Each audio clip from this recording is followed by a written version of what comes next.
नमस्कार, मेरा नाम शैलजा मंडा है और मैं आपका स्वागत करती हूँ अपने चैनल शैलजा टीचर्स पे, जिसमें हम हिंदी से जुड़े कुछ विषय पढ़ेंगे। आज का हमारा विषय है अलंकार। अलंकार क्या होता है? अलंकार एक काव्यात्मक उपकरण यानी एक पोएटिक डिवाइस है। अलंकार का अर्थ क्या है? अलंकार का अर्थ है श्रृंगार। जिस तरह हम मनुष्य अपने शरीर को सुंदर दिखाने के लिए श्रृंगार करते हैं, उसी तरह से कविता को सुंदर बनाने के लिए कवि उसका श्रृंगार करता है, उसका अलंकार करता है। तो अलंकार करने के लिए वो जिन भी चीजों का प्रयोग करता है, किस तरह से कवि कविता की सुंदरता बढ़ाते हैं, उसमें एक चमत्कार उत्पन्न करते हैं, अर्थात उसकी खूबसूरती को दुगना करते हैं, वो हम इन वीडियो में हमारे अलंकार के टॉपिक में जानेंगे। तो अलंकार क्या है? अलंकार एक काव्यात्मक उपकरण यानी पोएटिक डिवाइस है। तो सबसे पहले अलंकार की परिभाषा क्या है? जैसे कि मैंने आपको बताया, कवि जो है कविता को सुंदर बनाने के लिए अलंकार का प्रयोग करते हैं, अर्थात काव्य की शोभा बढ़ाने वाले तत्वों को हम अलंकार कहते हैं। जो काव्य की सुंदरता बढ़ाती है, उन्हीं तत्वों को हम अलंकार कहते हैं। नोट कर लीजिए ये इस परिभाषा को।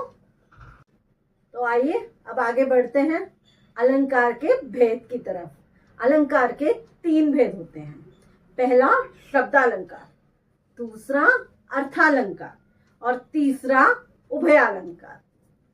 तो पहले भेद लिख लेते हैं, आप नोट डाउन कर लें।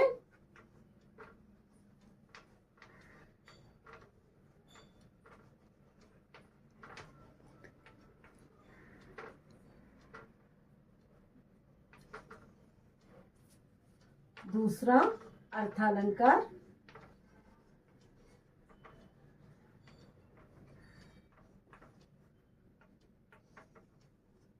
और तीसरा है उभयालंकार।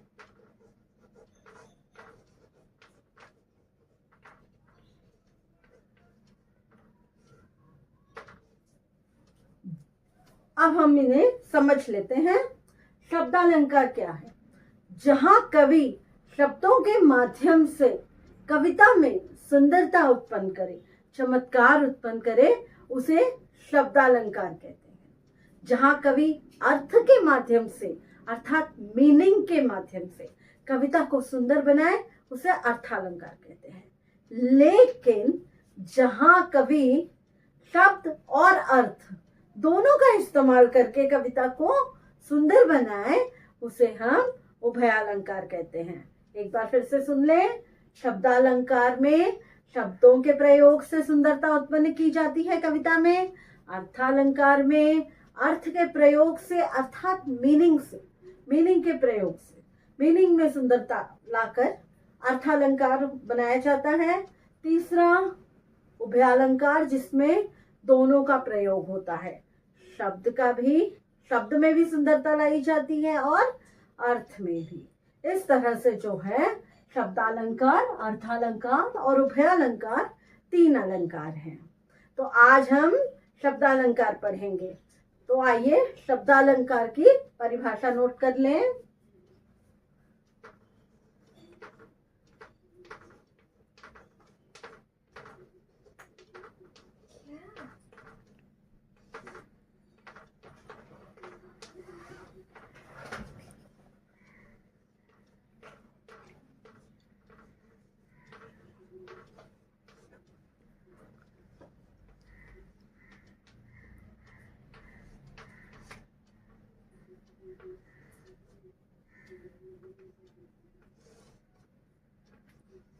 जहां कवि शब्दों के माध्यम से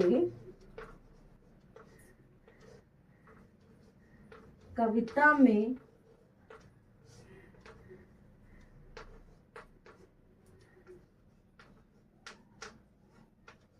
सुंदरता उत्पन्न करते हैं,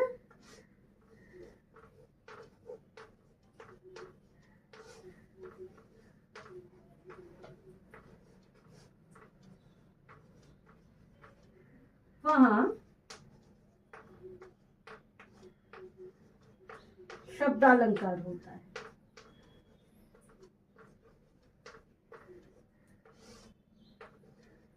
आज हम केवल शब्दालंकार ही पढ़ेंगे।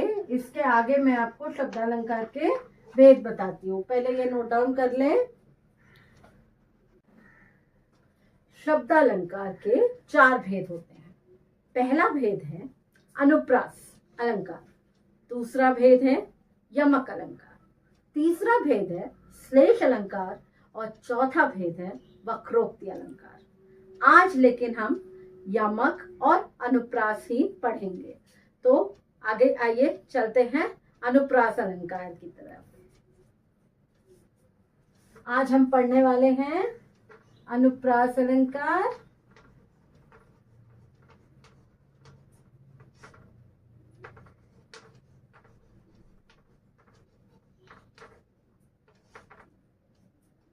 और यमक अलंकार।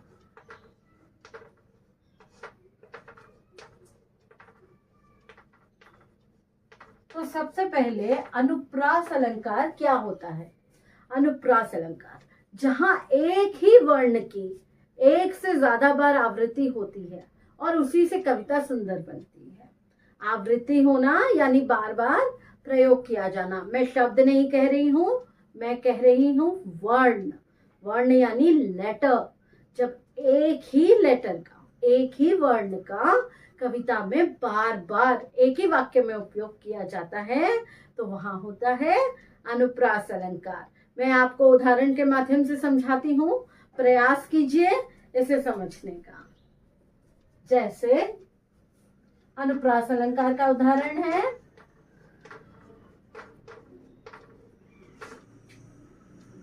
तरणी। अच्छा, पहले आप परिभाषा नोट कर लीजिए, फिर मैं आपको समझा देती हूँ। जहां एक ही वर्ण की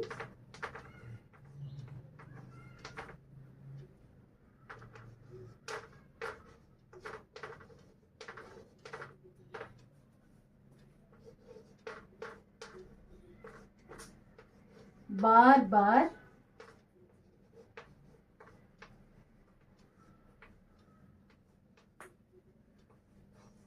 आवृत्ति के कारण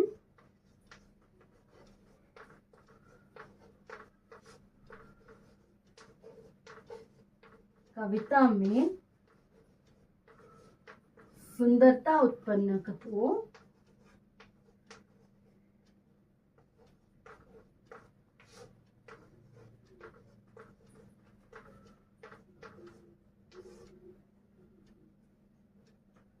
सुंदरता उत्पन्न होती है, वहां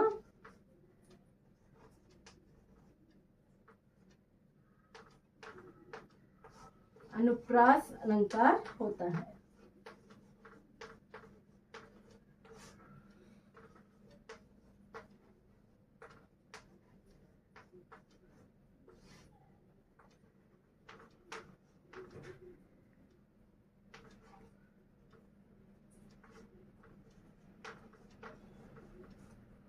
जहां एक ही वर्ण की, एक ही लेटर की बार बार आवृत्ति के कारण कविता में सुंदरता उत्पन्न होती है, उसे हम अनुप्रास अलंकार कहते हैं।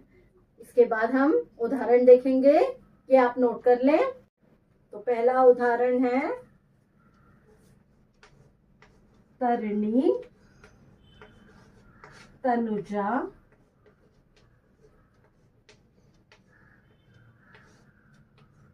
तट, तमाल,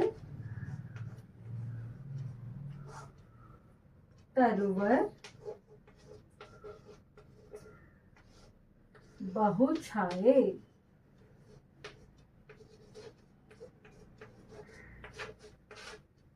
देखिए यहाँ पे त वर्ण की बार बार आवृत्ति हुई है। त त त त त और इसी वजह से काव्य में सुंदरता उत्पन्न हुई है। देखिए तरुणी, तनुजा, तट, तरिणी, तनुजा, तट, तमाल, तरुवर, बहुछाये। यहाँ त वर्ण की आवृत्ति के कारण, त वर्ण के बार बार प्रयोग में आने के कारण यहाँ कविता जो है वो सुंदर बनी है, इसलिए यह अनुप्रास अलंकार का उदाहरण है। आगे बढ़ते हैं, दूसरा उदाहरण देखिए जो है रघुपति राघव राजा राम। रघुपति राघव राजा राम। रघुपति में र, राघव में र, राजा में र और राम में भी र। और रघुपति राघव राजा राम, इसमें जो बार बार र वर्ण की आवृत्ति हुई है, इस वजह से जो है ये अनुप्रास अलंकार का उदाहरण है और र वर्ण की आवृत्ति के कारण ही इसमें सुंदरता उत्पन्न हुई। ठीक है, अब तीसरा उदाहरण करते हैं। तीसरा उदाहरण है चारु चंद्र की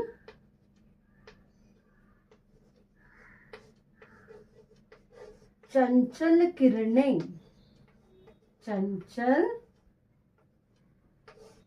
किरणें खेल रही थी जलथल में।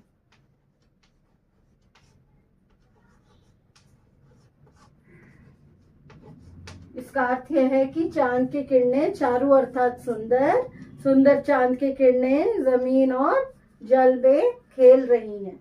यहाँ पर च वर्ण की आवृत्ति हुई है, चारु, चंद्र और चंचल, तीनों में च वर्ण की आवृत्ति हुई है और च वर्ण की आवृत्ति के कारण ही इसमें सुंदरता उत्पन्न हुई है और इसीलिए ये अनुप्रास अलंकार का उदाहरण है। आप उदाहरण नोट कर लें।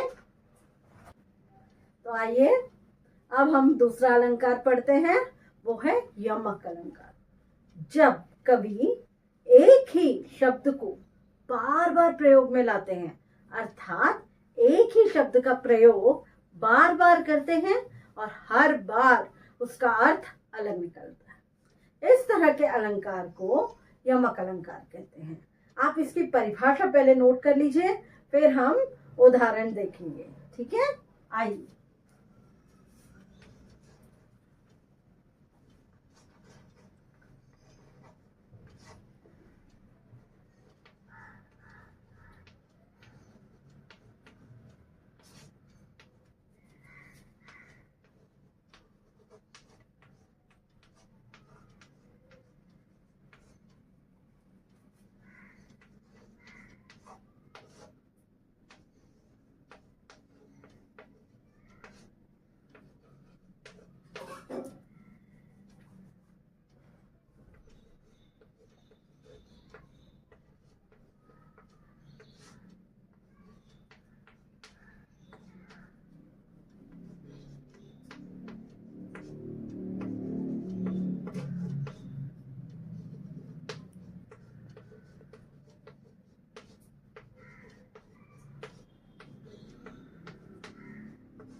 जहां एक ही शब्द का प्रयोग बार बार हो और हर बार उसका अलग अर्थ निकले, अलग अर्थ निकले,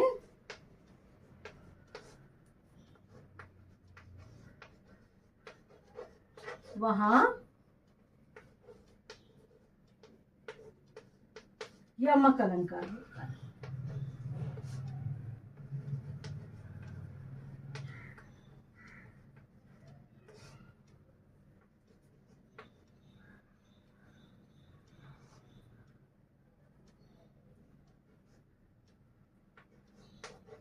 यमक अलंकार होता है। उदाहरण देखते हैं। पहला उदाहरण है काली घटा का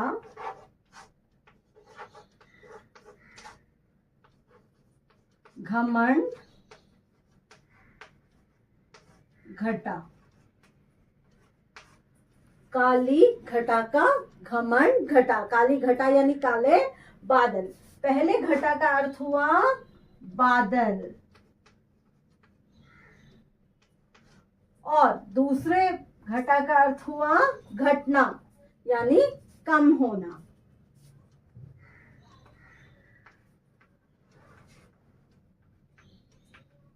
काली घटा का घमंड घटा, जब बारिश का मौसम खत्म होने वाला होता है तब जो है बादल जो है कम हो जाते हैं, इसीलिए कवि इस तरह से लिख रहे हैं कि काली घटा का, काले बादलों का घमंड जो है वो घट गया है, कम हो गया है। यहाँ घटा शब्द का 2 बार प्रयोग किया गया और हर बार उसके अलग अर्थ निकले, पहला बादल और दूसरा कम होना। अब हम अगले 2 उदाहरणों की तरफ चलते हैं। आइए अगले उदाहरण की तरफ चलते हैं।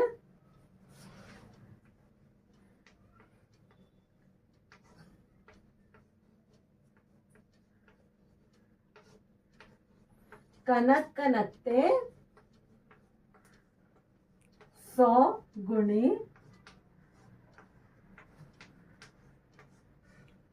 मादकता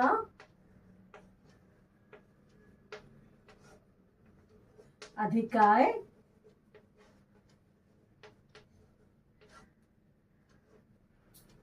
वाखाए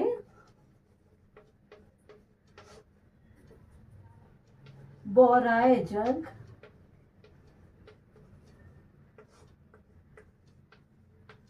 इह पाए बोराए।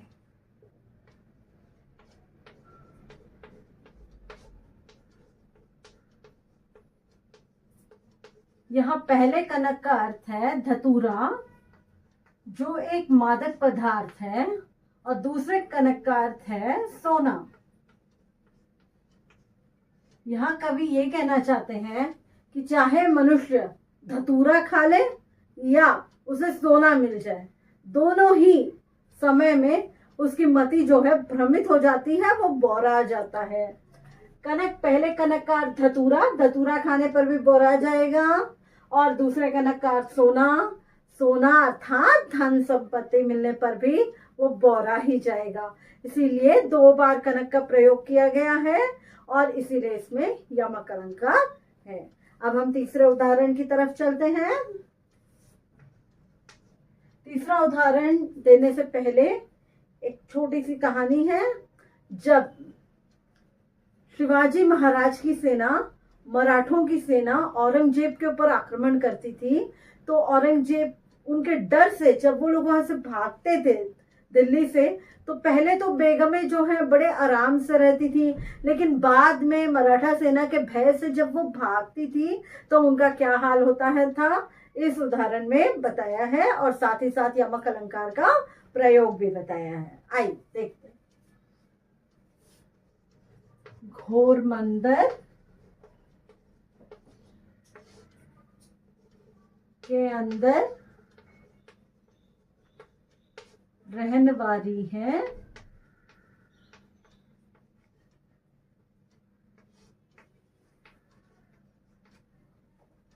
घोर मंदिर को रहाती है,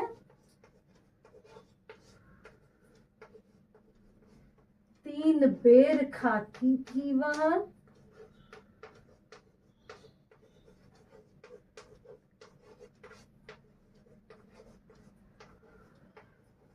तीन बेर खाती है,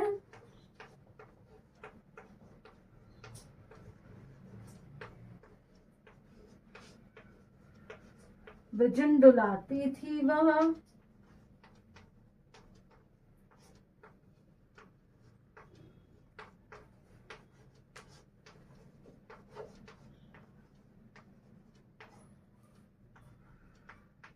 विजन डुलाती है।